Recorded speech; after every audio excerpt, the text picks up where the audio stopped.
আরে বাড়িতে সব সময় কি চিকেন দিয়ে চিকেন রেসিপি খাওয়া সম্ভব? তো একটু চিকেন তার থেকেই তো তুলে রাখতে পারেন, সেটা দিয়ে একটা স্পেশাল কাবাব তো বানাতেই পারেন। তো চলুন নতুন ভাবে ট্রাই করি। তো ফ্রিজে পুরো জমে ক্ষীর হয়ে গেছিল চিকেনগুলোকে, সেগুলোকে নিয়ে এসে হলুদ ও লবণ দিয়ে ভালো করে সেদ্ধ করে ঠিক এইভাবে ছাড়িয়ে নেব।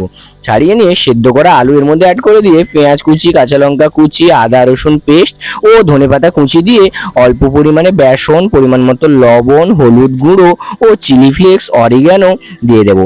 এরপর আমরা এর মধ্যে হালকা লঙ্কা গুঁড়ো দিয়ে দেবো। যেহেতু এখানে কাঁচা লঙ্কা অ্যাড করা আছে তাই জন্য এখানে আমি অল্প শুকনো লঙ্কা গুঁড়ো দিয়েছি।